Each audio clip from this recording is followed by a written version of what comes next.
Par exemple, quand il y a des jeunes qui brûlent des voitures et tout. Par exemple, au Nouvel An, il y avait la police dehors avec des flashballs et tout. Ouais. Et ça vous a fait peur ou pas, ça? Non. Oui. Non? Parce qu'il y avait un monsieur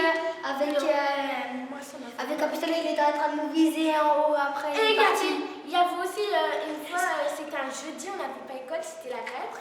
Il y avait des policiers, ils avaient laisse-moi contre des jeunes de cité. Ils avaient des trucs comme ça pour te protéger des cailloux. Les jeunes Après, il y a eu une grosse baston avec les jeunes. Tu sais pas, ils savent pas c'est parce qu'il y avait un policier et parce qu'ils disent qu'ici il y avait de la drogue là dans le quartier. C'est vrai. J'ai de la chance, personnellement, parce qu'à l'âge de 7 ans, c'est très précis, à l'âge de 7 ans, je savais ce que je voulais faire. À l'âge de 7 ans, j'avais ma trace de chemin. Je me suis dit, c'est ça que je vais faire comme métier, je sais où je vais aller, et peu importe, mais j'irai à ce chemin-là. Donc à l'âge de 7 ans, ça a été très clair.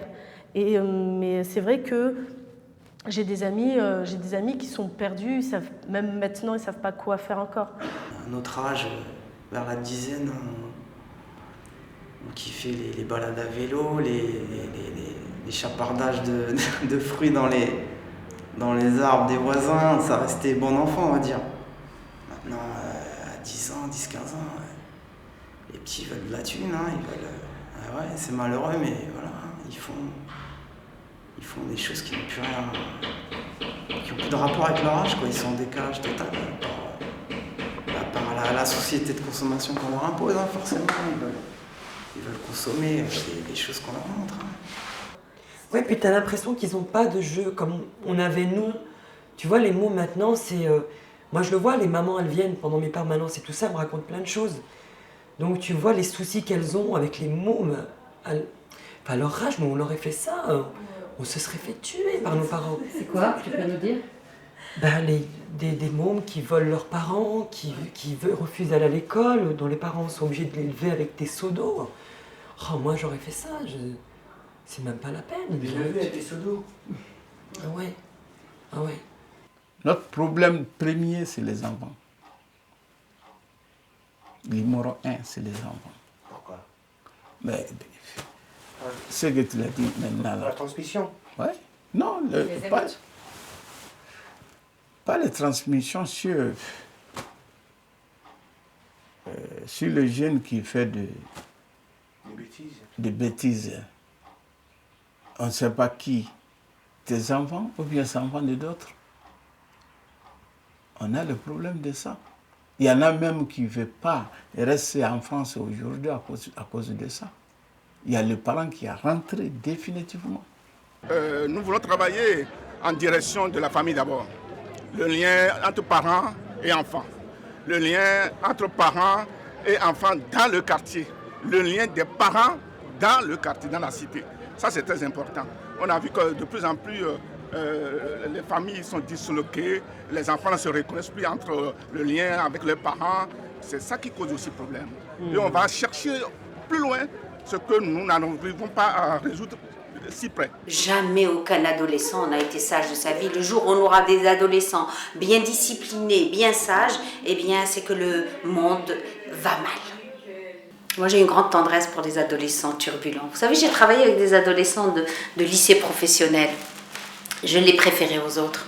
Parce que justement ils étaient soi-disant en situation d'échec. Parce qu'ils étaient bien dans leur peau et ils osaient justement... peut-être affirmer leur désaccord vis-à-vis de certaines choses. Le tout, c'est de les canaliser et de leur apprendre certaines valeurs qu'on avait dans la tradition, comme le respect du groupe, le respect de certaines traditions. Mais on ne les empêchait pas de s'exprimer.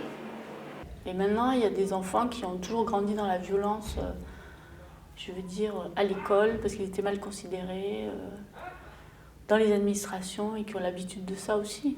Donc pour inverser la tendance, je me rappelle de conversations avec des gens qui ont mon âge à moi, il y a 10-15 ans, donc ils étaient plus jeunes. C'était ce qu'on appelait les grands frères, qui nous disaient faites des choses pour nos petits frères et sœurs, mais pour nous c'est trop tard.